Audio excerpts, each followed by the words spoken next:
Oh yeah, we are so back today, baby. Sorry, a little bit of technical difficulty switching between my scenes. What's going on, everybody? I am the Notorious Base.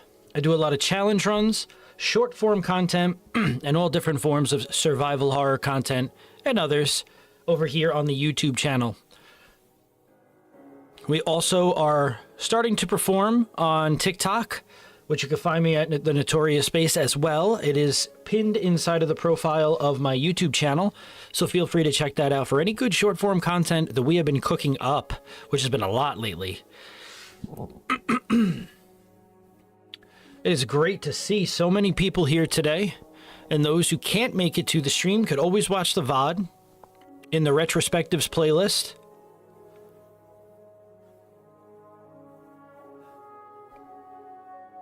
As well as in the previous broadcast section. So it's a pleasure to see everybody today. What's going on, Jem? Oh, we are back, baby. Yeah, we are so back. Hi, boys, says Lily. What's going on, Lily? Great to see you, as always. I hope you're doing well today. We are back on a wonderful Wednesday. It is 6 o'clock p.m. my time. We have been cooking. Oh, yes, we have. Today we just went ahead and dropped a TikTok and YouTube short on the Little Nightmares franchise. And I am excited to touch upon it because that is a legendary franchise so far. It is very ominous and creepy, and there is so much that we can discuss. But we're only as good as our mentors. And my mentor, my man Gemini, who is the Little Nightmares extraordinaire, is part of none. So please check out his channel. What's going on, Kamina? Welcome into the stream. Ryan, what's up, everybody? How you doing, Big Ryan? It's good to see you today. Always good to see some friendly faces in the stream. I hope you're all doing well. And today we're back to discuss a little bit more about a game that really revolutionized not just the Resident Evil series, right? But revolutionized games during its time frame, its time period. Right? Mid to late 2000s, early 2010s. A lot of games were being made at fast paced. Gemini, says Ryan Wood. Big love, my brother, says Gemini. You're welcome, my man. I am so excited to see this, says Lily the Cat. Well, brace yourself, because today we are going to be talking about the other build of Resident Evil 4, the Black Fog build, which later turned into its own Capcom game known as Haunting Ground. Ooh, just like the TikTok. Big Ryan says, good to be here, brother. Much love. Much love always, Ryan. Always love your support. Thank you, buddy. So yeah, as we got on the screen, right, we always got ourselves a nice little picture to set the tone. We got the music playing. I have fired every musical person that has been on my team because they don't do the job. So now it's just me. Now it is just me. All right. So as I was saying, we were discussing a lot about Resident Evil 4 in part 1 of our stream. Today we're going to touch on the other build of the game. Now, as we know, there were multiple builds for this game. And honestly, it's rumored that a lot of games that may have not even have came from the birth of Resident Evil 4's development took a lot of inspiration from it. And as we touched on, Unimusha was one of them. Right? Unimusha ended up coming out in 2001, but during the process of development, Capcom, a lot of its team members from the Resident Evil team actually helped and assisted with Unimusha. Yeah, I'm about to hire Jem as my tech guy, honestly. He'll actually get the job done. You know, this Chris Redfield, this Albert Wesker. I had an interview for an S. Burnside. I think his name was like Steve something. I said he had like a bowl cut, but I ignored it. He looked, you know, he had a scraggly voice. So, we're back, guys. Let's go ahead and start talking about Resident Evil 4. So the question is, where do we begin on this build? Well, I'm so happy you asked, because I myself have a couple of cool things that I was able to find. Now let's get the music lowered for a second so we could just talk, right? So, Cryptic Knight, who is a content creator, I don't know much about him, but he has something called Resident Evil 4, Resident Evil 3.5, the Fog version trailer, which originally released back in 2002. So that's pretty interesting, right? We had the stylish design of Resident Evil 4, which had turned into the Devil May Cry series. Hire me, says Gemini. I'll punch everybody's boulders. As long as you could do backflips, too, for absolutely no reason on cue, you're hired instantly. Because that seems to be the thing. As long as you could punch boulders, you know, talk about global saturation, yeah, you're in. I'll hire you on the spot. So as I was saying, Cryptic Knight, this is by Black Fox 2240. This talks about the Fog version trailer of Resident Evil 4. So we're going to go ahead and actually take a look at this to start off our stream. And we'll see what's going on with this. Let's take a look.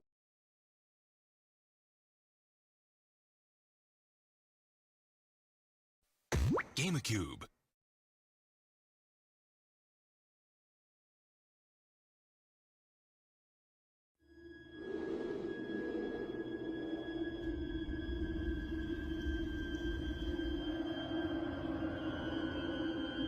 The cradle of the progenitor virus.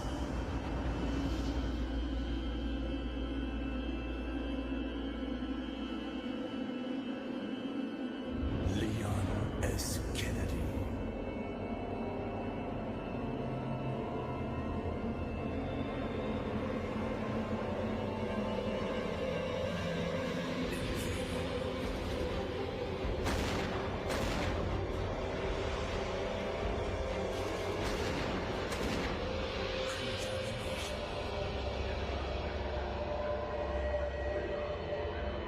Possessed.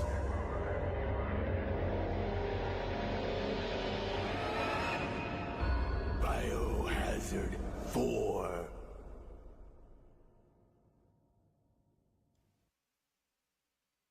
Now that was interesting. Okay, a couple things to discuss here. GameCube. Yeah, I love the way he said that in the intro of that. That was cool. The picture too. So, this was a 2002 Fog version trailer, also coined as Resident Evil 3.5. So this was RE3.5. And we got to see some sort of like, it looked like some sort of like Zeppelin flying on the side of whatever we were in, which I honestly looked like a castle. I'm expecting it to be the Spencer Castle, right? I'm sure we could dig up some more information on the Fog version. But what was interesting about the Fog version is that it didn't last very long. It was obviously a build that they were tirelessly working on, but you didn't really hear all that much about it because then about, and let me not give wrong information here, but let's just take a look at when Haunting Ground came out. That is extremely important. Right? Let's see. So this came out April 21st, 2005. Isn't that a coinky dink, huh? The same exact year. 3 months later, Haunting Ground released. Now, there's something that's very interesting about this picture. right? Right? Seeing these pictures, right? That dog looks a little familiar. So I'm going to let you guys in on something, right? This dog right here, the wolf that we actually see in Resident Evil 4 is actually a nod to Haunting Ground and him helping us. It was actually a reference, which was actually kind of cool. So saving the dog out of the trap, doing all of that, it was a nod to Haunting Ground to try to promote it. Now, it was a very subtle cameo, right? It was a very, very, very subtle cameo, which is very interesting. Hey, it's that dog, says Lily the cat. Yeah, and Jem says how convenient. It is, right? Because I guess they were just trying to promote it because, look, Capcom was at a point where, like, they had so many different builds for one literal game that they were like, we got to do something with this. I mean, we're running out of ideas. Like, we literally have...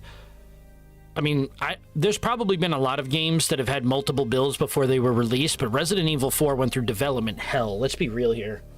It went through one of the worst development hells throughout the entire franchise, mainly probably through Capcom's history. Other than the time when Street Fighter was struggling really bad after Double Impact, and then they released Third Strike that basically saved the franchise. Let's be realistic here. Third Strike is probably the greatest fighting game of all time. I'm biased, but it is. So, what I wanted to do was I wanted to show you guys the Haunting Ground trailer, and I wanted to see how much we could relate it to Resident Evil 4, which is important, because this game was the Fog build. So, let's go ahead and take a look. I just so happen to have it up. This is the Outbreak main theme. That is a good song. I saw your short about the development. Yes, so the shorts are obviously a very important part of the channel now. They're going to give a lot of information that we might not cover in long-form video, right? Because there's only so much you could cover in a video. So I'm so glad that you were able to catch those shorts, and I'm glad that you're able to check out a lot of the retrospectives, because trust me, we will be finishing Resident Evil's retrospectives very soon. They are definitely something that's been on my mind, and I know people do enjoy them, right? Big-time fans really do enjoy a nice retrospective. You always have such lovely music on these lives, NB, says Lily the Cat. Well, I appreciate that. We try to get the Resident Evil soundtracks going so that, right, we go ahead and we set the mood. Now, we're going to go ahead and watch a Haunting Ground trailer. This game came out April 21st of 2005. It was obviously, like I said, the Fog build of Resident Evil 5. So let's see what... Play Scopa, says Gemini. Let's take a look and see what the heck this is all about. Because I really... You know, it's funny. I've played Haunting Ground briefly, but I've actually never beaten it. So I'm very curious if maybe that would be a fun stream that we do one day, is play through these games, right, that were builds, even if we play Devil May Cry 1, and also just kind of get the feel of what these games really felt like if they were very, you know, eerily correlated to Resident Evil 4. We notice a lot of the same things, right? So that will be really cool to check out. But let's take a look at this trailer.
Huey.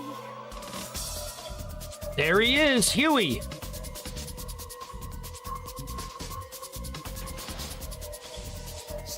Go, Huey.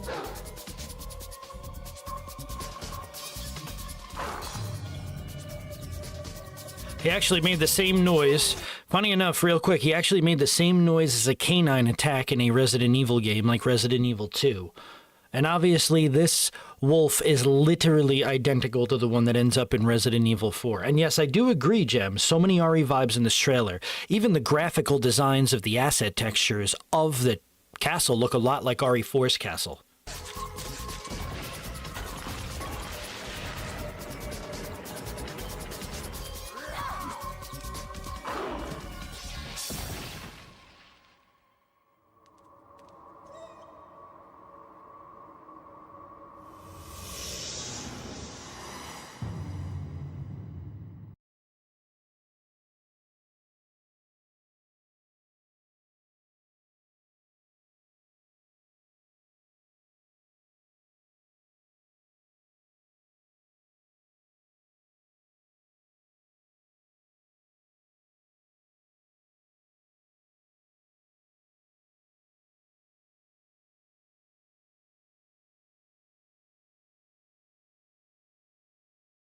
So this game right here, this is called Demento. Now, I'm guessing that this is Japanese language right here, right? Or maybe that's the name they had coined. As we could tell, the logo, you know, looks very much like the Ouroboros, right? Where like they're kind of like the snakes are meeting, but in a weird way, if you look towards the bottom of the insignia. No, I actually wasn't muted. I was just fixing something on one of my scenes, but I appreciate you looking out for me, brother.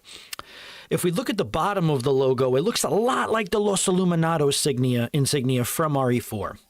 So again, from that trailer, we got to see Huey the Wolf that we do see in Resident Evil 4. We got to see a lot of like that almost like castle aesthetic, right, that RE 3.5 was going for, which was very interesting at the time.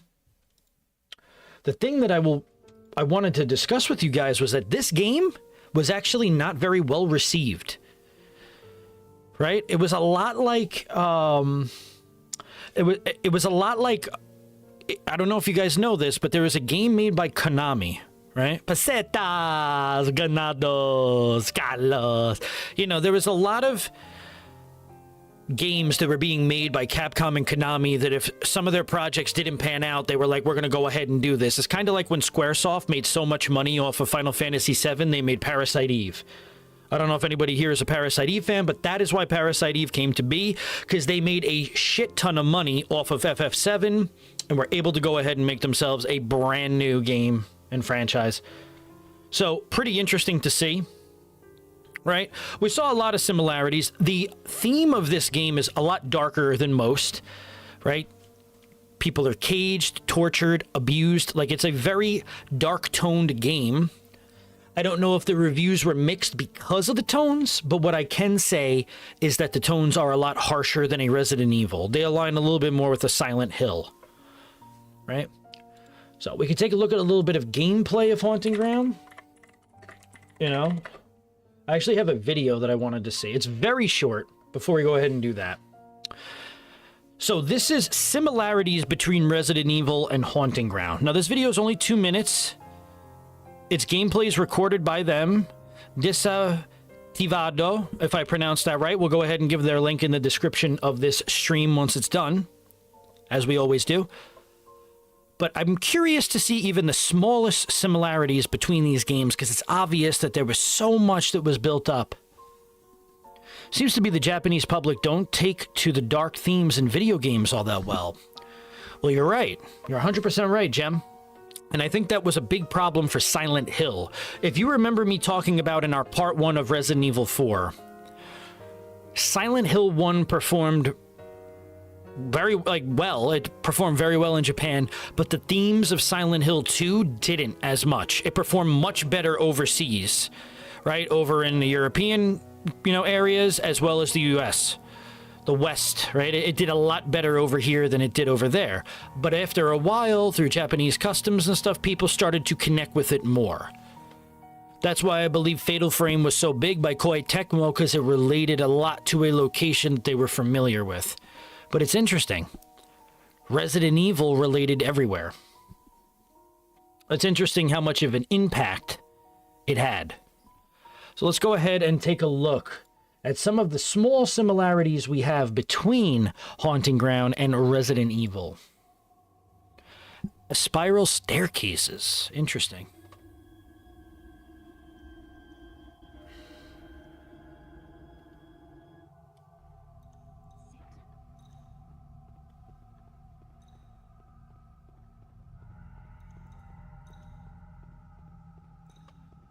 Very interesting, right? We're looking at the difference between 3.5, I think, and Haunting Ground. I don't think it's the actual RE4 we got. I think they're talking about 3.5.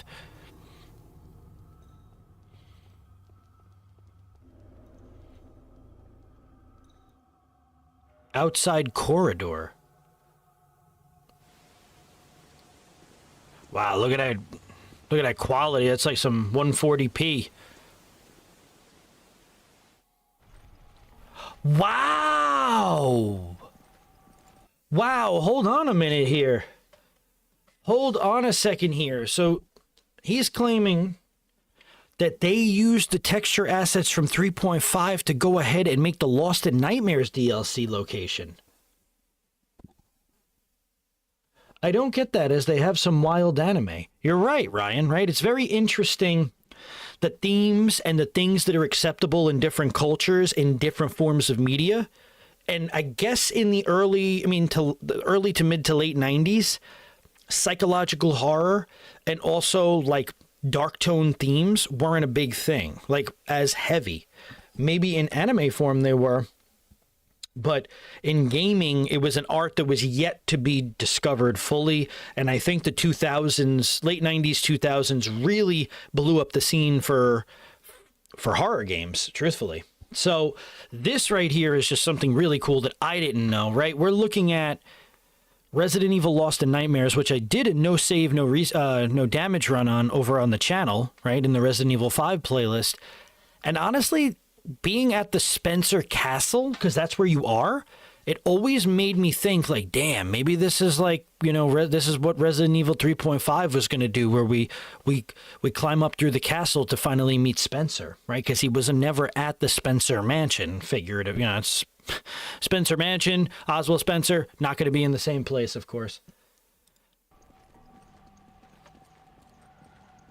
Very interesting.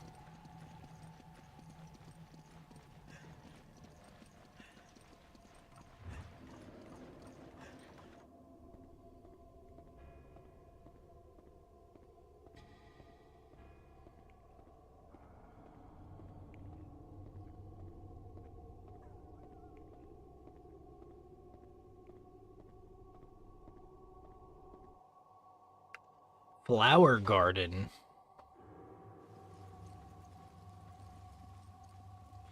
Okay. I could understand this one. Right? They put the flower garden in RE5, but it's not the same location, or right? It's not exact. But it's definitely not a bad comparison. Wow, this area looks good. I actually really want to try this game. This game looks pretty cool. I like Huey.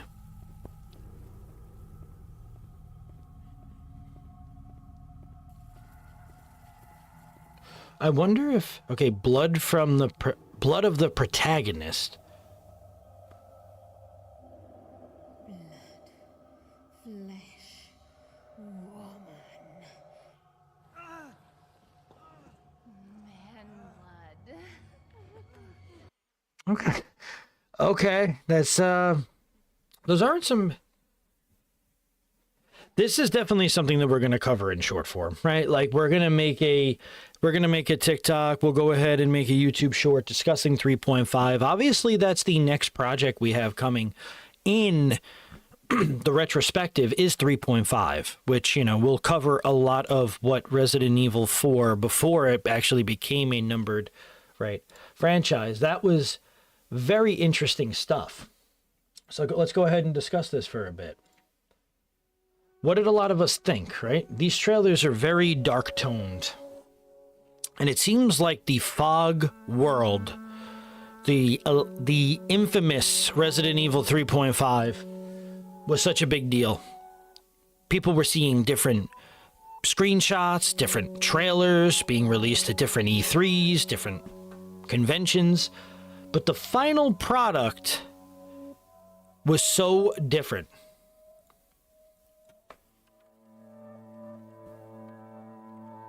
Very interesting. RE4 builds. Let's take a look. Will it show us something good? What are we looking at here? Alright, this is an Obsessive Gamer. We checked that out last time. Early RE4 demos.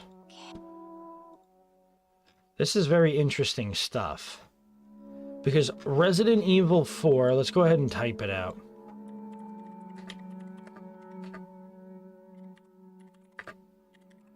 This is something that we need to touch on too, is the early demo, okay? The bizarre GameCube demo. All right, so let's see what... This is very interesting because I actually own a copy of this. So, as Resident Evil 4 in 2005 finally became the thing that we know and love, after building a game like Haunting Ground, after building the Devil May Cry series, after taking part in helping with the Unimusha franchise, right? After all of that, right? There were games like Haunting Ground. There were games over at Konami like Shadows of Destiny. There were a lot of games that just were made because they had extra money. Truthfully, that's what it came down to. So right here we have the Resident Evil 4, which I want to look up, preview disc.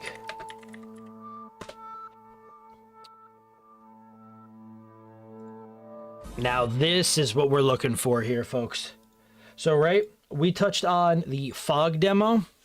We touched on what 3.5 was. We're going to watch a video on how the build actually came to be. But the interesting part is a preview disc dropped out of nowhere.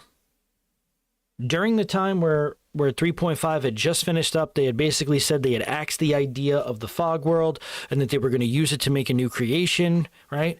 And then obviously Devil May Cry, led by the famous Hideki Kamiya, was moving strong, right? We had some strong wins where he decided to take on the strengths of stuff that he liked. He liked stylish things. He liked wanted to make the Devil May Cry franchise, Okami, right? Things that were colorful, bright, enjoyable. But now we have something that released kind of out of nowhere. And it was a GameCube preview disc for Resident Evil 4. Now we have the final version analysis versus the preview. This is by Gamecube Galaxy. Let's go ahead and see what this one has to offer.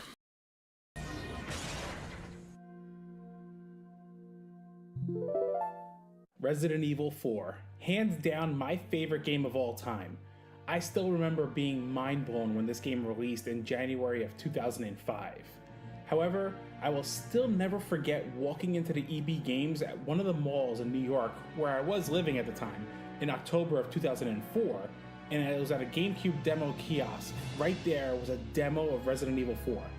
I actually felt my heart racing with excitement to try this highly anticipated, fresh new take on the franchise. And, well, to say I was blown away was a vast understatement. However, it was interesting to see the number of differences between this demo build and what we got as the final version of the game. In this video, I want to take a deep dive at the differences between the demo build and the final version of Resident Evil 4. So the demo build came out a little bit before Resident Evil 4 graced us on the shelves in January 11th of 2005. Hey Maya, what's going on? I actually do have the preview disc. I've been meaning to want to play it too on the GameCube, but this, right, a lot of the stuff we'll see in this breakdown analysis of it is actually quite different. Very subtle differences, but there are differences in correlation to what the final product of Resident Evil 4 was.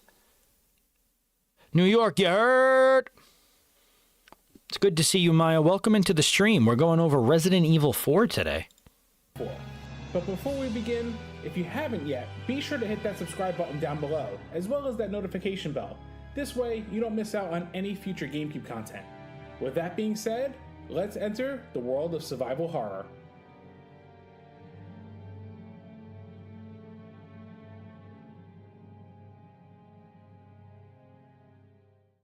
Now, the Resident Evil 4 demo build I'm referring to will be from the Resident Evil 4 preview disc that was actually available to those who pre-ordered the game or also did a mail-in offer if you purchased the Pure Evil 2-pack.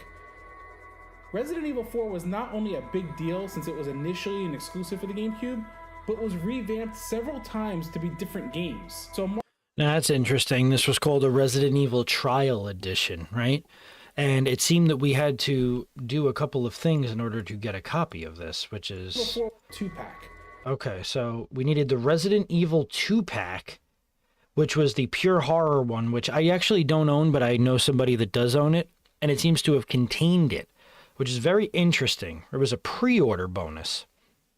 Now, I don't know if my dad back in the day pre-ordered this game. He might have just went to GameStop when it dropped and went ahead and picked it up. But it seems that there were some differences here. And I would love, I'm very excited to hear what GameCube Galaxy has to say. Great, Maya. How are you? Thanks. All good, Maya. Hope you're doing well. We are hoping you're doing well, Maya. We missed you. I'm glad to see you in the stream, and I hope you are doing well over there. It's always great to see you and all your support, so thank you. Let's go ahead and give Maya a bunch of Nemesis hearts in the chat, shall we? Boom. There you go, Maya. Welcome to the stream. So let's see what GameCube Galaxy talks about, because I'm very curious to see the differences, because I actually haven't played it. Resident Evil 4 was not only a big deal since it was initially an exclusive for the GameCube, but was revamped several times to be different games, so marketing was pretty aggressive for the game.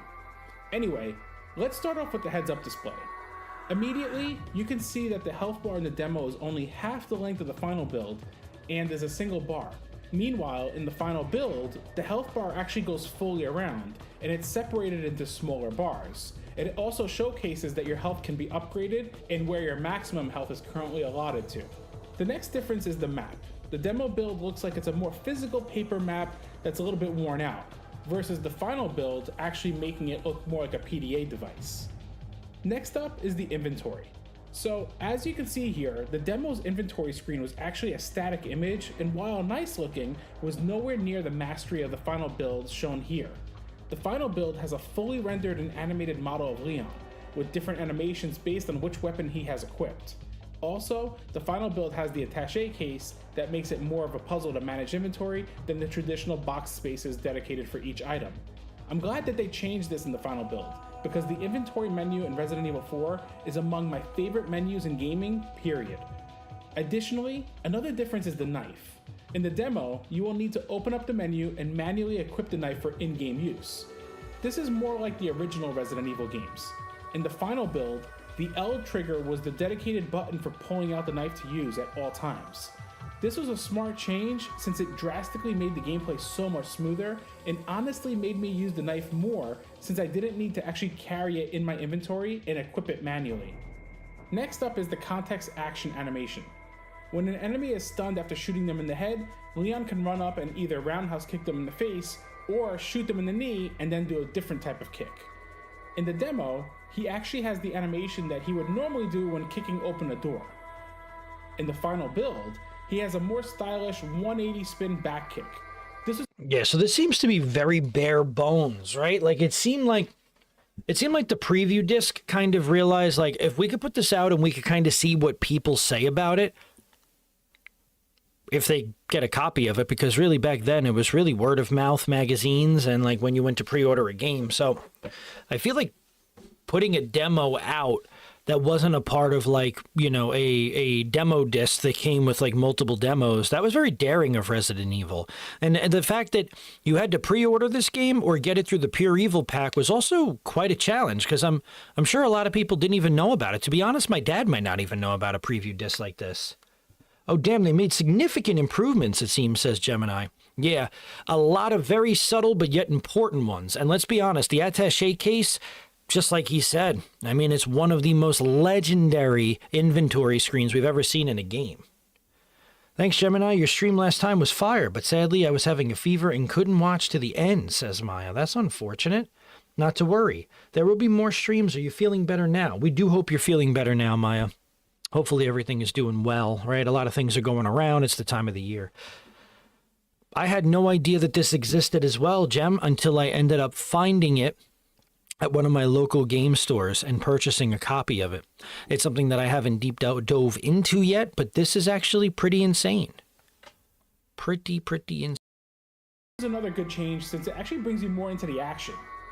Another change is this particular enemy placement here. In the demo, it's one of the male villagers with a straw hat. In the final build, it's actually one of the female villagers. One of the biggest changes I noticed though was the voice acting tone. Paul Mercier, who portrayed the role of Leon S. Kennedy, really did a spectacular job bringing Leon to life in Resident Evil 4's final build. Now, I've played this game, well, honestly, probably spent about a few hundred hours minimum just playing Resident Evil 4 over the years. So any little element, I'll be able to notice the differences on. So when I started up this demo, right from when Leon was getting out of the car, his tone sounded a bit drier. Same with speaking with the first villager, and so forth. Here, let's take a listen to each scene between both the demo build and final build.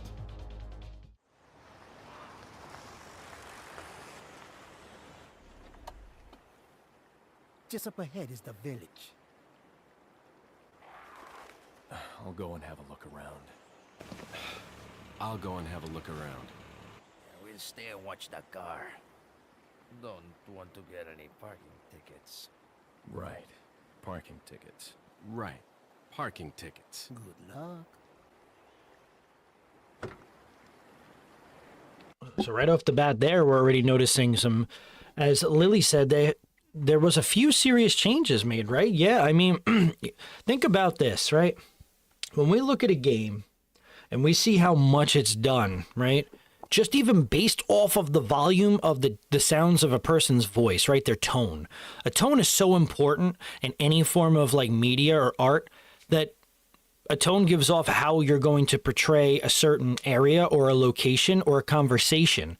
And Paul Mercier, as legendary as his voice acting is in the Resident Evil 4 game, right? He had such a more, I'm going to have a look around, you know, more than I'm going to have a look around. And it seemed like they were making it more of like a grungier feel of Leon, but it was almost more unclear, which is interesting. Much better. Thanks so much, says Maya. Keep up the good work. Always supporting. Well, thank you, Maya. And I always appreciate and love your support. Thank you.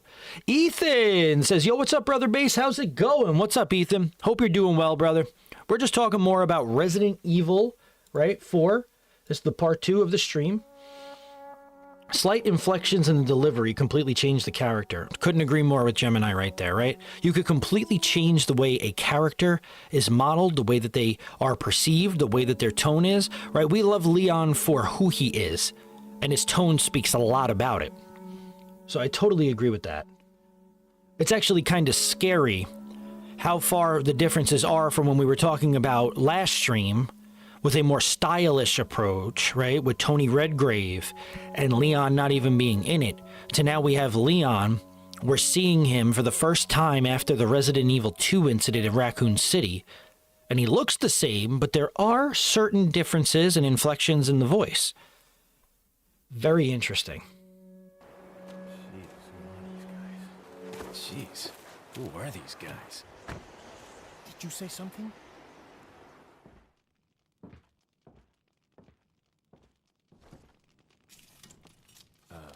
Excuse me, sir? Excuse me, sir?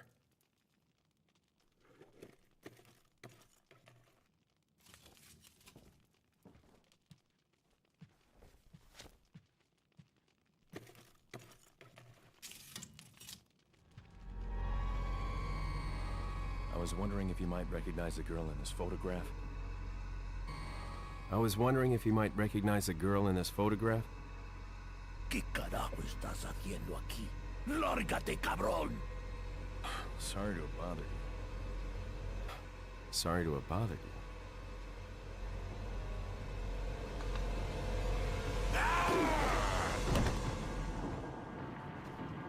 Freeze! I said freeze! Freeze! I said freeze!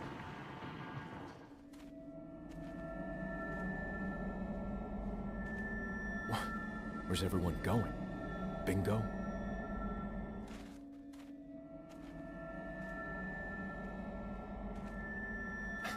Where's everyone going? Bingo? See, right here, this is what I'm talking about. And Gemini brought up with the inflection of the voice. Like, imagine how different the bingo scene would have felt if they kept it the way that he had just had it. He was like, where's everyone going, bingo? Right?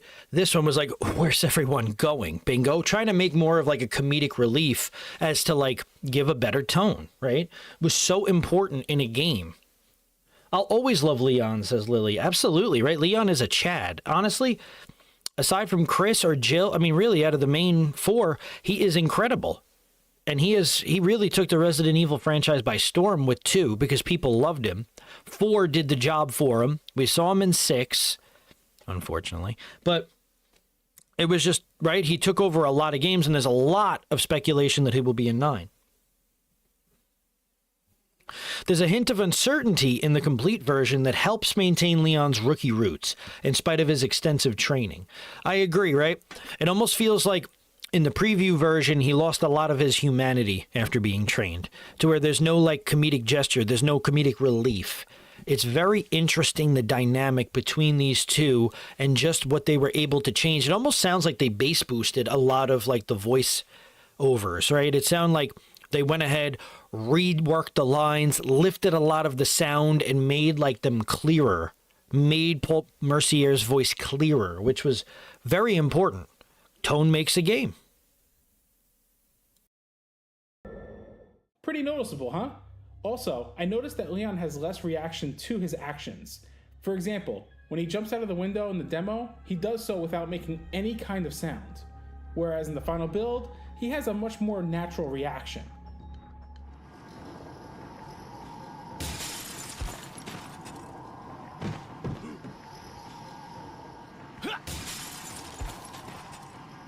Also, notice this dive through the window. In the demo, Leon dives in and his head seems more robotic. In the final build, his animation is more fluid with his head looking slightly behind him afterwards. Another difference is the camera control. In the preview build, the camera can only snap at an upward or downward angle and must be snapped back into the center. In the final build, the camera can be freely angled upward, downward, and to the sides so that you have a better viewing angle depending on the scenario. It doesn't snap in place, but rather gives you that full control, at least as full as possible without giving away too much. This is a much better change since it still limits your view for tension building, but gives you just enough to peek around corners. And the same goes with when Leon unfortunately dies. In the demo, Leon doesn't make a peep. In the final build, he has a last breath.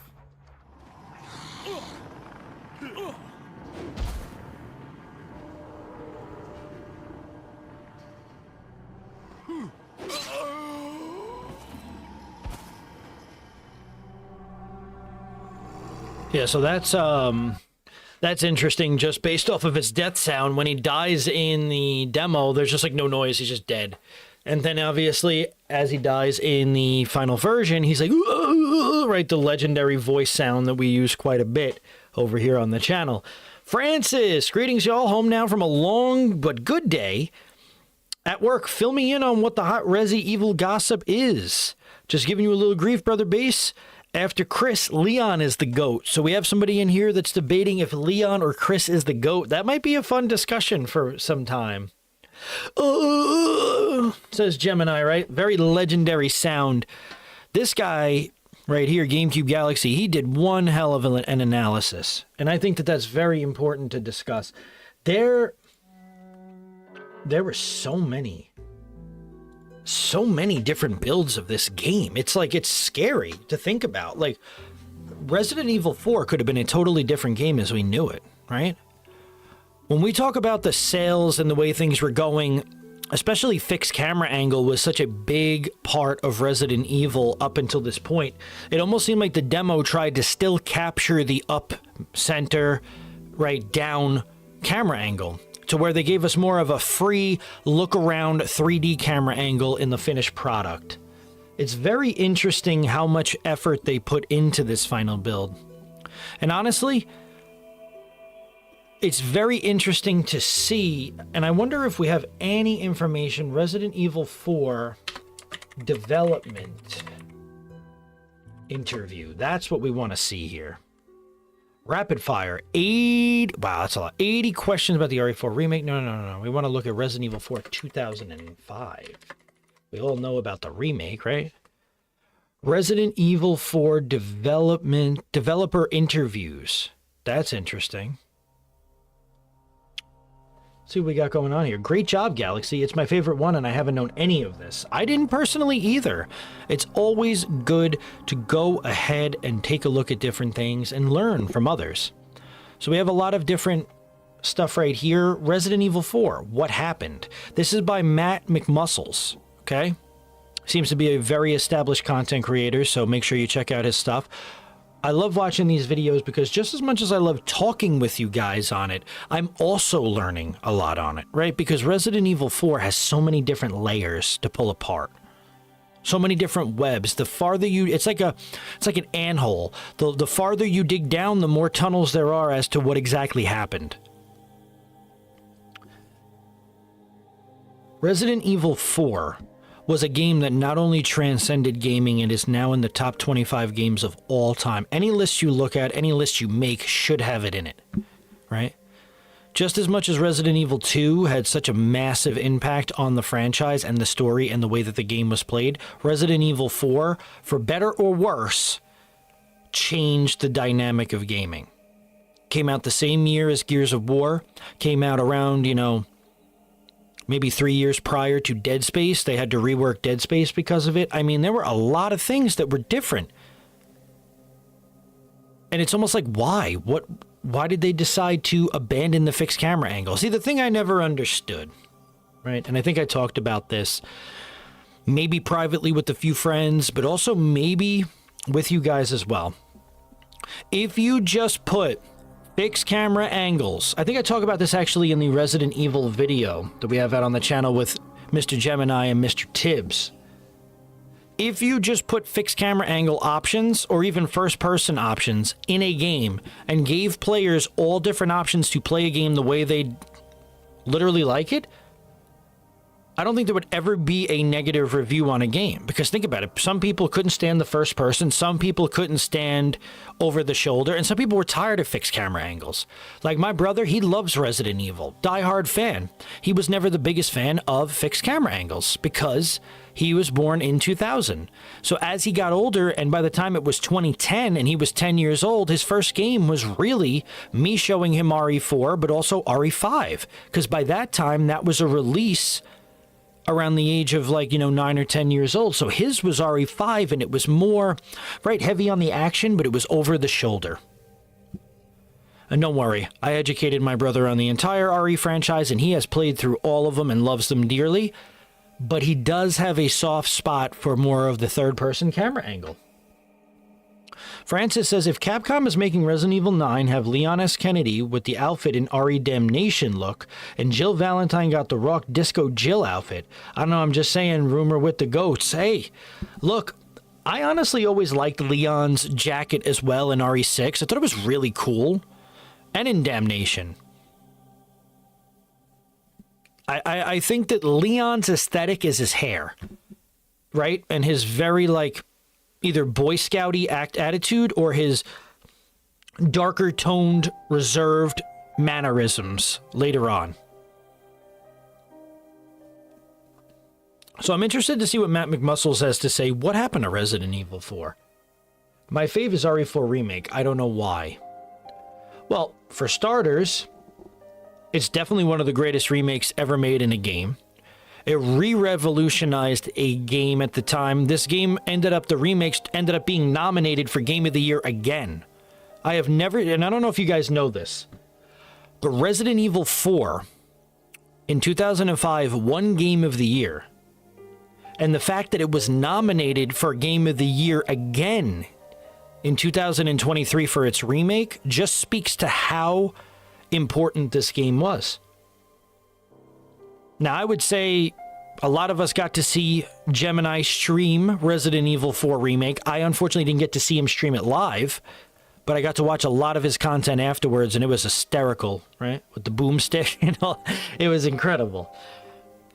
But right, sometimes the content creators that we watch play games that we've never gotten to see before make such a dramatic impact on us. So good job on you, Gemini, for doing that. Bringing a franchise that sometimes is very niche. Resident Evil was able to break that plateau, break that barrier, and almost open doors for other survival horror games to start to pour out. This game wasn't just for survival horror fans, it was for all fans. And that was big at the time, because a lot of times games just catered to their audience. But RE4 was like, screw that, we're going for a bigger audience, we're going for more people. Very interesting. This is my boomstick! Oh, Mr. Gemini. So let's see what our guy Matt McMuscles has to say about what the heck happened over here. Now, we're probably not going to watch the whole video unless it really deep dives, because it's 30 minutes long. But we got to continue to talk about the differences, right? Because we know a lot, obviously, about Devil May Cry, because it formed a multitude of games and shows, now even on Netflix, with some references to Resident Evil. Go ahead and check it out over there on Netflix, guys. But the Fog 3.5 world, we really only got a trailer, we got the Hookman, we got all of this stuff, and we didn't really get to see much. What they did was they were like, let's bunch it up, put it into a game, Haunting Ground. Boom. If you want to know more about RE 3.5, we'll have to check out Haunting Ground. So it's very interesting how they kind of like rushed that out of the way. But let's see what this guy has to say.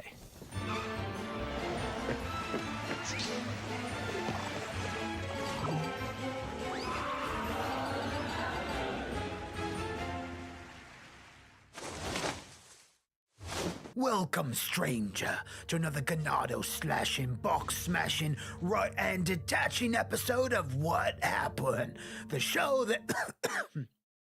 The show that investigates the tales of game, movie, and pop culture media developments that are truly worth telling. And honestly, there's few tales more worthy of being told and retold than that of Resident Evil 4, Capcom's legendary entry in its long-running horror franchise. It's known far and wide for saving or ruining the series, depending on which splinter group of fans you talk to, with the latter one being wrong. I've been wanting to make a video on RE4's exhausting road to release for years, and now it just seemed like a good time. Like, it felt right, you know? No other specific reason. And before you say something, yes, it's one of the best games of all time. No one's debating that at all, like ever. Its quality is not in question here.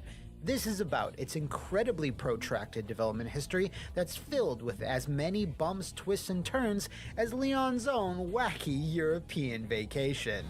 What the hell are you doing? So slip on your favorite bomber jacket and load your broken butterflies as I answer the question, what happened to Resident Evil 4? Cogedlo. To properly set the stage and do this story the justice it deserves, we have to go back to a specific point in time, which of course would be 1998. The idea that Resident Evil 2 was a bit of a milestone moment for the series was, and always will be, a massive understatement. Its commercial success was so crazy, so all-encompassing that it basically caused Capcom to prioritize RE over every other one of their franchises in the late 90s and early 2000s. And hell, you can still make that argument today. Profits from both their fighting games and Mega Man sequels were quickly declining in the late 90s, so when So this is interesting right here, right? Like, I already like this guy's vibe, and we're going to make sure we give him a shout out because this is very well done. But he's right. This is one of the greatest video games ever made, not just Resident Evil games ever made. I agree 100%, says Francis. About the over-the-shoulder camera angle, wasn't a fan of it at first, but eventually I got used to the over-the-shoulder over the years. But I really wish they left the over-the-shoulder look for Resident Evil 2. Now that's the point, right? Like, if they were just able to go ahead and put some of the stuff that they could easily put into the game, it might, you know, be a little challenging, but they're pouring so much money into the game itself, why not just put some of the camera angles that people might like. Like, yes, putting this old soundtrack into remakes is a really good nod, but maybe if we added a little bit more to those layers, we can uncover something great. Now, this video right here seems to really be able to break down a lot of the questions we have, and we're going to watch a little portion of it, and then we're going to talk about it, because I'm very interested in what it has to say. Horror took a big bite out of the industry, something which elevated the company as a whole. Capcom was gonna milk that cow-based BOW for as long as it possibly could. So with the sequel's success, they greenlit several new projects all at once. An N64 and Dreamcast port of RE2, RE0, Code Veronica, a new mainline sequel for the PlayStation, and on top of them all, Resident Evil Gaiden. Ugh, it stinks. It goes without saying, but piecing together development history of any RE game is kinda like an irritating slide puzzle. So for some of the following information, I turn to Itchy Tasty, an unofficial history of Resident Evil by CVX freak himself, Alex Aniel, which chronicles the entire first decade of survival horror. Do check it out in the description below. Even with that resource though, there's still always lots of additional nuggets of info hiding in obscure magazine interviews throughout the year, so big ups to Newsbot down at projectumbrella.net for helping me track those down.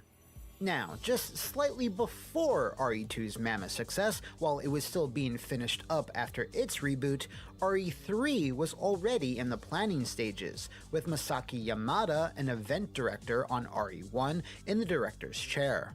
The game's scenario is set to take place on a derelict ship involving a new hero, an even hunk, but didn't even get far enough for the team to determine whether it should have used 3D or pre-rendered backgrounds. When RE2 then did finally hit store shelves and made Capcom tons of bank, Hideki Kamiya became their new golden boy, replacing Yamada as director of RE3, and was given lots of free reign on what this next mainline entry would look like.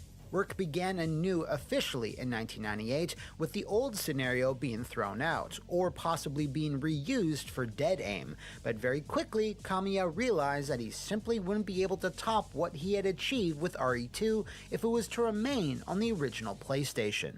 He instead wanted to move development over to the then upcoming PlayStation Double Balling, which of course would have allowed for far more advancements.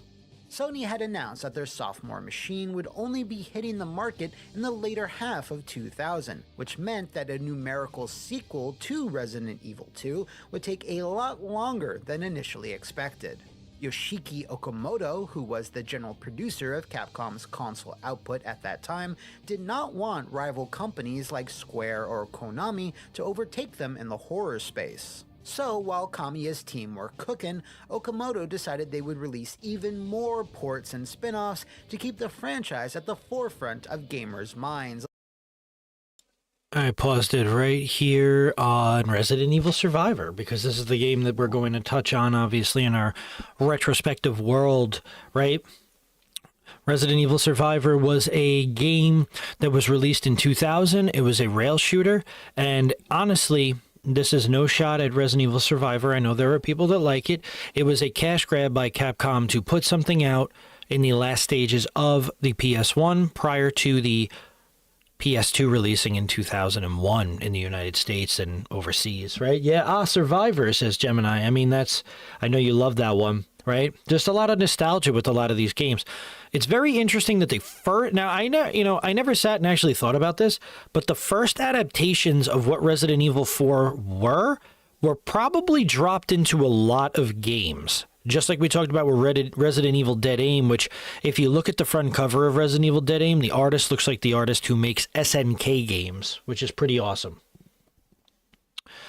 So it's very interesting to see a lot of the different builds and stuff that we have in Resident Evil.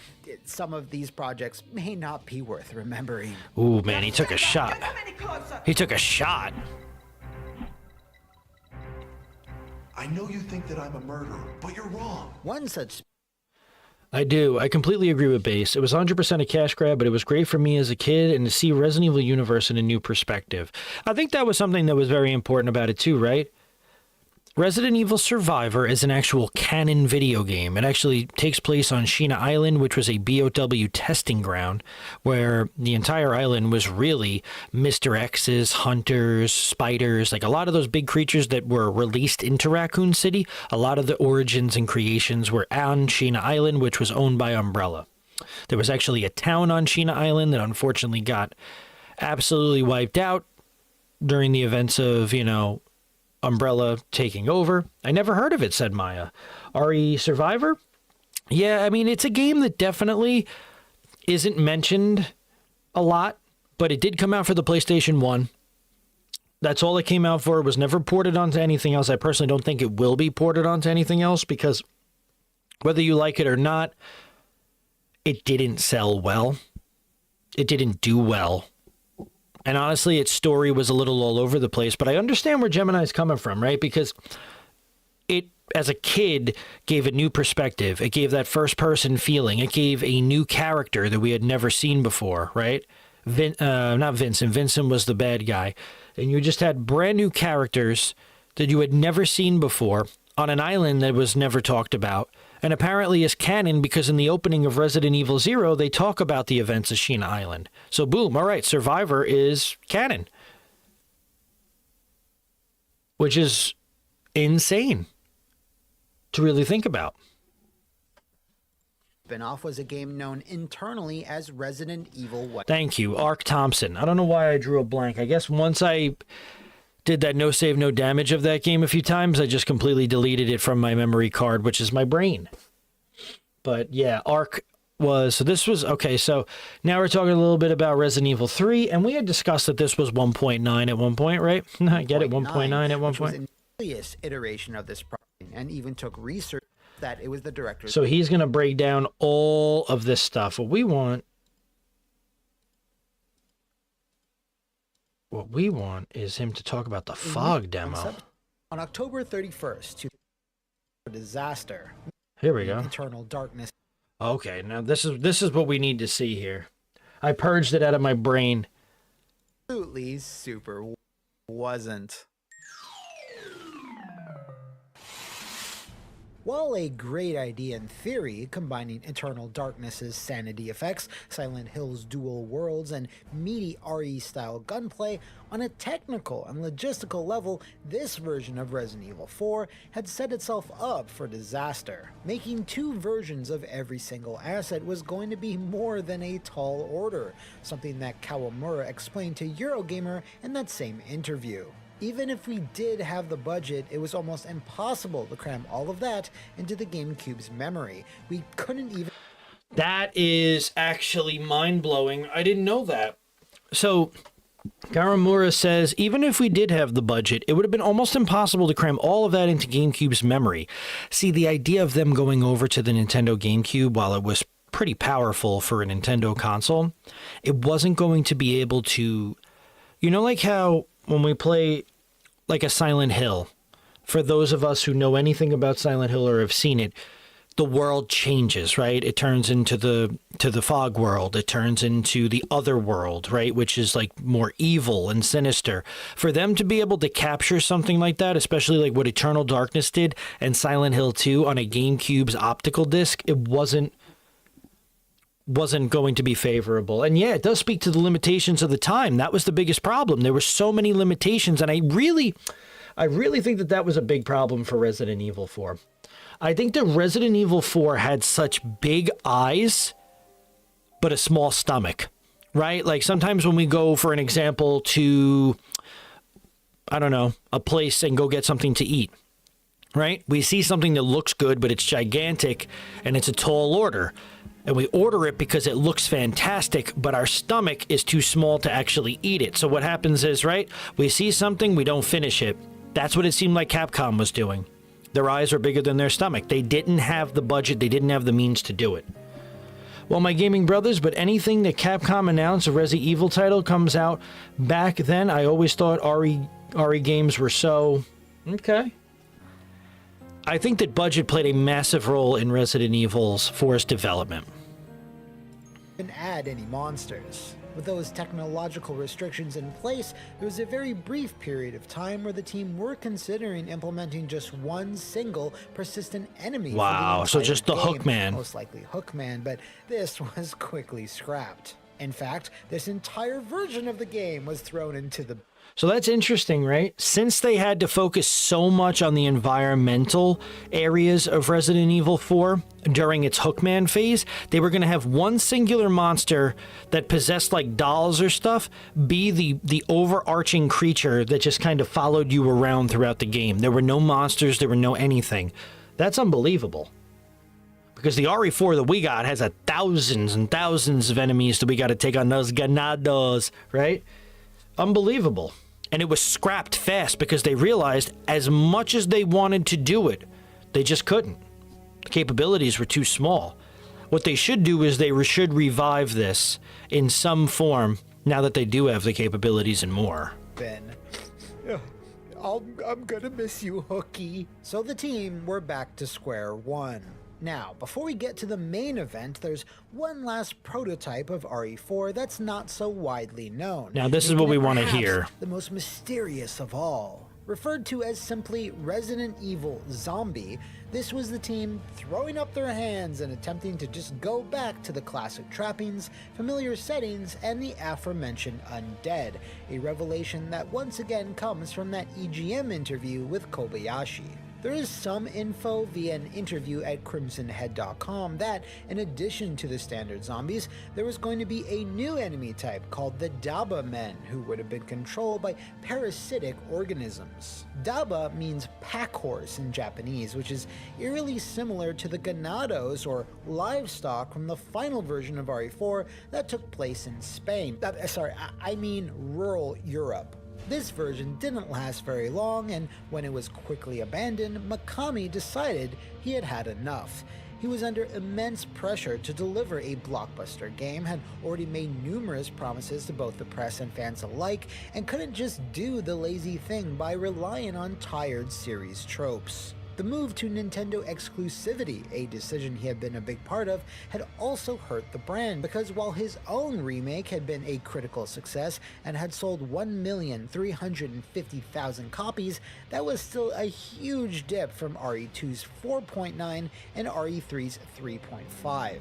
In later interviews, Mikami cited RE0 as the franchise's lowest point. That's a little rich. As its worldwide tally of 1,222,000.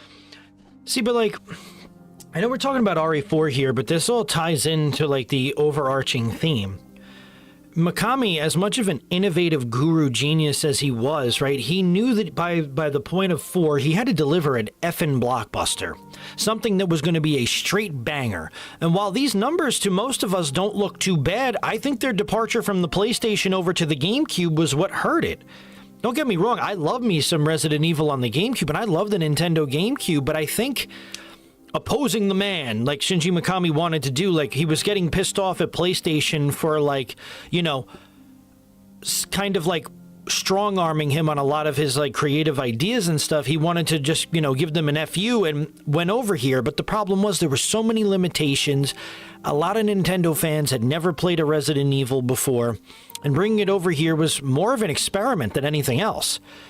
And I mean, I wouldn't disagree with them on Resident Evil 0 being a low point. Let's be realistic. Let's see what everybody's saying over here. Francis says, something to enjoy and have many gaming memories about nowadays when hardcore Resident Evil fans expects too much from huge development like Capcom. Should do a remake like Resident Evil Survivor. I would agree. I don't think remaking RE Survivor or even bringing it up with better graphics as a remaster would be a bad idea, because then you're giving people, look, if you're going to let people play everything, let them play everything. Don't just put a certain amount of numbered games out and then say, screw everything else. I know Capcom is notorious for that, you know, where they kind of just take characters and throw them into a trash bin and then, you know, never see the light of day again. As you guys probably saw over on my YouTube channel, in the poll section, Sheva won as a character we would love to see who did not die, right, come back, which was interesting, even more so than Carla. Carlos. Maya says, do you think old Resident Evil games more than... Do you like old Resident Evil games more like The Village? I liked it at first, but now hate it so much. So... very good question, Maya, and I appreciate you always, right, discussing in the chat.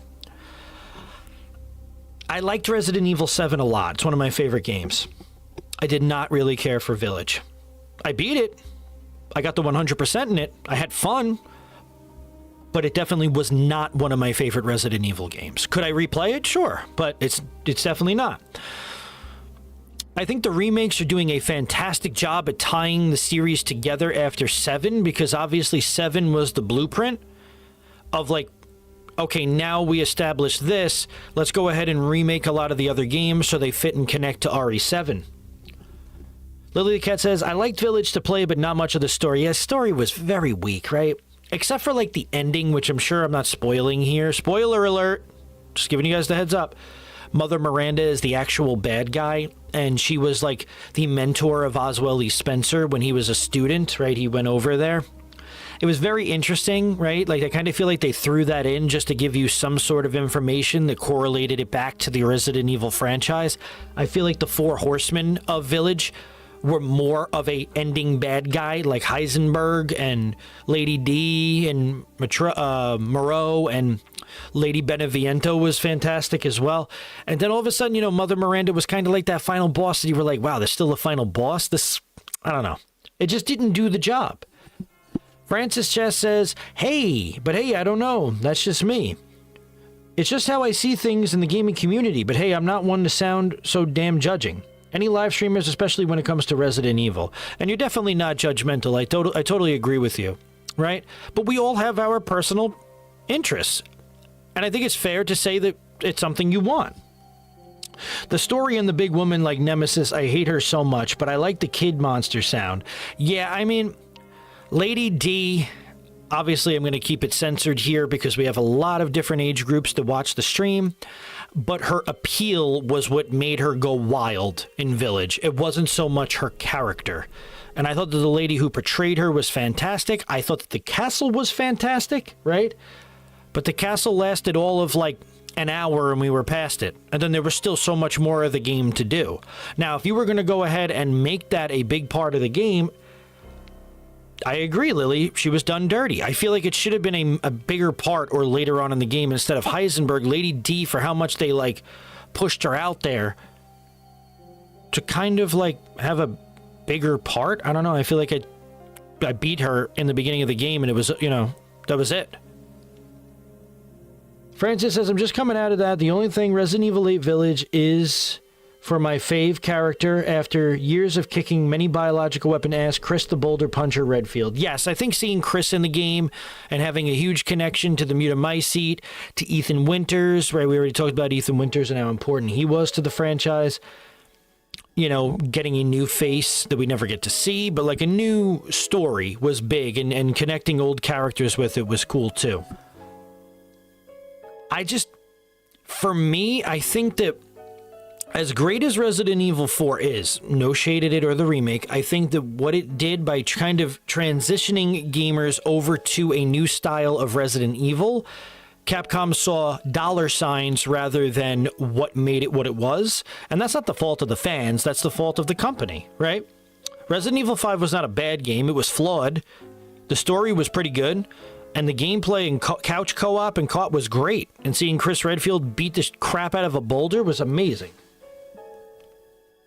And Lady D is badass, says Francis, especially the character actress that captured it so epically silk, right? Epically sick, am I right? I agree. Like I said, I think she did a fantastic job. But if we're going to sit here and talk about this is the low point, 1.2 million copies sold, that's actually not that bad. The acting, agreed. The acting, sound, and music was amazing in Village. Yes, honestly, its acting, sound, and music, and some of its gameplay were its saving graces. The story was probably its weakest part. Was behind that of even Code Veronica. He also felt that overall, it played it too safe by not adding enough exciting new elements to the formula, which had started to cause some staff to get so bored working on Resident Evil that they asked for transfers onto other projects. So with all of this resting on his shoulders, Mikami did the only thing he could do. If there was a chance that RE4 could either save or end the franchise, he was going to be the one responsible. He then relieved both Shibata and Kawamura Kawamura of the respective original duties, but kept Shibata on as a designer. In recent times, Kawamura lamented his inability to make his ideas work, saying to Eurogamer, "I felt ashamed for putting the other staff through this. It was disappointing and discouraging. I still think that the idea..."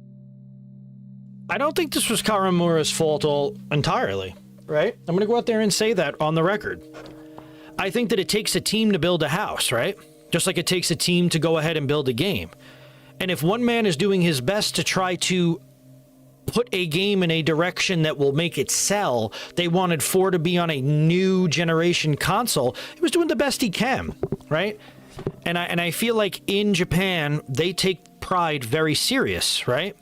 And respect, right? Respect culture is huge out in Japan. So if you're letting people down and they're asking to literally be transferred within Capcom, that's probably going to make you feel like garbage.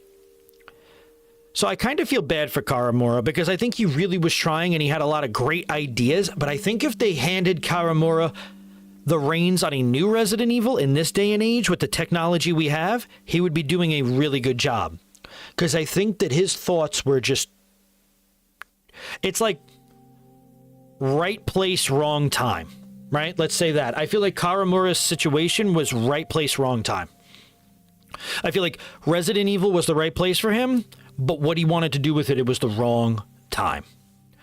So Kawamura goes on to say, "I felt ashamed for putting the other staff through this. It was disappointing and discouraging, but I still think the idea was brilliant, but didn't have enough skill or guts to put the plan into action." Now, if we really think about that, Kawamura isn't that different from Hideki Kamiya to a degree. Hideki Kamiya took a chance and ended up getting a better screenwriter, scenario writer to help with the finished product. I mean, they're not too different. Now, obviously, Kamiya is a legend, and he went on to do Devil May Cry and other games. But when he first started off, it wasn't all that legendary. And I agree. Hey, Brother Base, it's better too for Capcom to sell that many copies of Zero, or even hate it, like RE Survivor. And at least you live streamers like yourself, that's all that matters. I agree, Francis. And Gemini says Kawamura's ideas were not without merit. Just too early in the franchise. That's all I'm saying. I think that if you brought him back for a new installment, it would do really well. Right? Sometimes technology and budget just stop us from innovating our ideas. I think that's what it was. The idea was brilliant, but I didn't have enough skill or guts to put the plan into action. I don't know if I could have done anything to prevent that occurrence. I just wanted to make a scary biohazard game. With Kawamura gone, and because development was already so far behind, Mikami didn't want to waste time hemming and hawing over the narrative, so he drafted up the general scenario himself in reportedly just 2.5 weeks. His focus was on the gameplay, not the story. Well then, why don't you show me what a first-class script is like? Mikami then decided to essentially... So this is exactly what I was talking about earlier on in the first stream, was that Resident Evil 4 story isn't really all that strong if we look at it on paper. It was the gameplay and everything that followed that literally made it what it was. Think about it. If he wrote up the entire scenario in 2.5 weeks, that does, that's pretty short for a scenario to be written in anything, any form of media.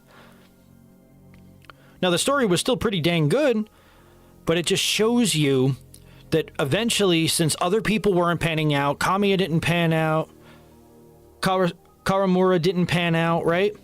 Shinji Mikami was like, F this, I'm just going to take the reins again, and I'm going to write up something really fast, but we're going to focus on the game being special itself. And that's what it did. That's what it did, man. Throw out his own rulebook, because up until then, he had always told his employees that the #1 rule when making Resident Evil games was to scare the player. But he had decided that to make a truly groundbreaking experience, it was the gameplay that needed to be as fun as possible. The first part of this process was to take the over-the-shoulder combat view from the Hookman build and to make that the default camera for the entire game. He came to this epiphany when he had been playtesting a build of Onimusha 3, feeling that it would have been improved if the camera was just brought in a little tighter behind Jean Reno or the protagonist. This decision is often cited as one of the main reasons for RE4's success, as it set a new benchmark for smooth third-person action shooting gameplay. Mikami, however, has said it was never meant to be some milestone feature. It felt natural, oddly enough. We weren't planning on doing something innovative, but in the end, everyone kept saying we did. To us personally, we just thought that angle was better. We weren't trying to do something new or groundbreaking, there was none of that. Even with that humble explanation, the team kept building. It's almost interesting, like Shinji Mikami being the godfather of Resident Evil, it was almost like he was just kind of throwing things at the wall and hoping that it stuck, and he's basically saying, look, we did this to try to make it a little bit more, like he threw his rule book out the window and what he had created with the original trilogy in Code Veronica, and he said we need to make something groundbreaking that's going to stand out to all different fans, right? Gemini says, with the utmost respect, RE4's story is pretty basic. I truly love it, but I don't think the story was the groundbreaking facet of RE4. It was the gameplay. Totally agree with you, right? I feel like it's taboo for us to say that kind of stuff, but I feel like a lot of people do agree. And the fact that he wrote it up in 2.5 weeks speaks a lot. Now, I don't know if it was, Mikami just trying to act humble there, or they really didn't plan for it to be such a success, but the fact that they did it, it transformed a lot of games during its time frame. From 2005 to 2015, games were being built in the same way as RE4. So whether it was on accident or not, it was a beautiful mess. Obviously not the mess of development, but when we were finally getting to the meat and potatoes of the final product, I mean, you couldn't have done it any better. On top of that camera change. To facilitate these improved shooting mechanics, there also had to be more threatening enemies to, well, shoot, which logically led to introducing the swifter, weapon-wielding Ganados. As cool as all this sounds, it was still a lot to digest for many on the staff, with some feeling these changes were too far removed from classic Resident Evil, while others got downright depressed and unmotivated while working on it. Boredom kills me. Mikami persevered, insisting that this was the right course of action, and in fact decided to shake things up even further by adding in melee attacks, suplexes, and customizable weapons. In addition, a number of story concepts from previous versions were also brought back into the mix. The European setting, Leon coming across a female character, and even a deadly virus infecting him. While staff were still unsure of the direction they were going in, under Mikami, development of RE4 kept up at an impressive pace, taking just shy of 2 years to complete. Thankfully though, when Capcom unveiled this new version at their January 2004 Gamers event in Las Vegas, the response was almost exclusively enthusiastic, although some fans were admittedly shocked and taken aback. More previews and hands-on impressions continued throughout the year, so when it finally chainsawed its way into store shelves just 12 months later, the excitement was at an all-time high. I can still recall my own palpable hype from that time, as well as... Now, I think that really covers a lot of what we were going over here with Resident Evil 4, that it was a beautiful mess, right? It was a beautiful mess that honestly transpired into something we couldn't even fathom. And whether development only took 2 years, and the first showing of this build came out, right, 12 months prior to it actually releasing, it was definitely a major turning point in the Resident Evil franchise. It was a major departure, and a lot of people seem to have gotten really tired.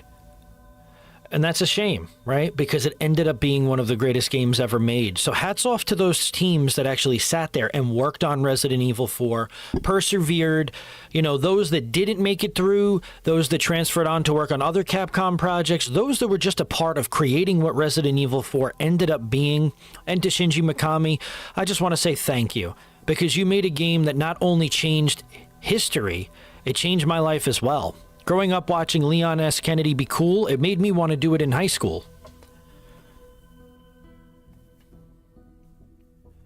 What's up, my UK brother at Gemini? Good to see you chilling, grinding with our host of the evening and base. Yeah, I mean, it's always a pleasure, guys. And Gemini says, always a pleasure to spend the evening covering Resident Evil with our brother Base and the rest of you guys. I'm so grateful to the team for this game, right? I think that's well said, Lily.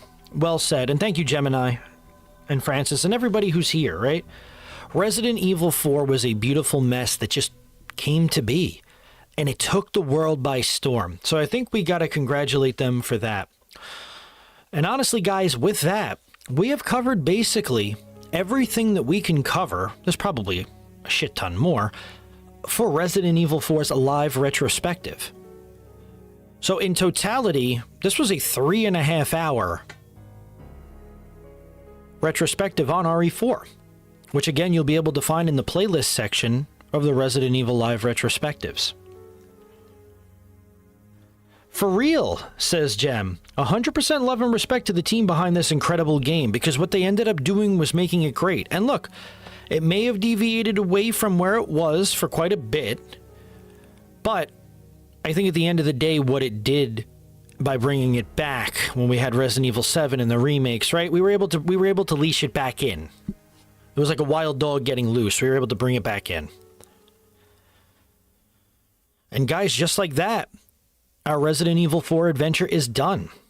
One thing I wanted to do, and I think I'm going to do on the next stream, because our next stream is not going to be the Resident Evil 5 retrospective. It's going to be us playing a little bit of Resident Evil 4. We're going to complete the entire village portion of the game, and we're really going to see how it feels to the player in this day and age, 20 years later. So that stream is probably going to be near the weekend. I'll keep everybody in the loop, but we're going to go ahead and play some RE4, and we're going to see how it feels to us. We're going to talk about different things that we've learned along the way. And then after that, guys, we're back live again sometime soon with the Resident Evil 5 retrospective. This really has been one hell of a series. And to all that have joined us in this wonderful retrospective that we've been doing live, I sincerely thank you. For those that can't be here right now, for those that are doing things, right? It's amazing for us to be able to sit here and just talk about something we're so passionate about, right? Like Gemini talking about Little Nightmares, Resident Evil, things that we love. We're sitting here doing. And this wouldn't be possible without you guys. Hey, Maya, don't you worry about it. I'm so happy that you were even here at all. Now, again, guys, we got a lot of great content coming out over on the channel. We got a lot of short-form content on the way, as well as some long-form content that we are working on behind the scenes, as well as a no save, no damage run of Resident Evil 3 coming very soon. I hope you guys really enjoyed this. And again, I will keep everybody notified, but our next stream is going to be a small Let's Play of what is Resident Evil 4 in our eyes. And then we're on to the next games. I hope you guys had a wonderful time here tonight. I'm the Notorious Base, and I will be signing out for the night. I hope the rest of you have a great night. And thank you, Maya, so much. The notifications are on, says Gemini. You like the new short videos? So interesting. I'm glad. Because that's the idea. We want it to appeal to everybody. Short form, long form, right? I love making challenge runs, but it's time to continue to branch out and grow into what we love. By still covering the same type of content, right? We don't want to be a one-trick pony here. So thank you guys so much. This is the Notorious Base signing out.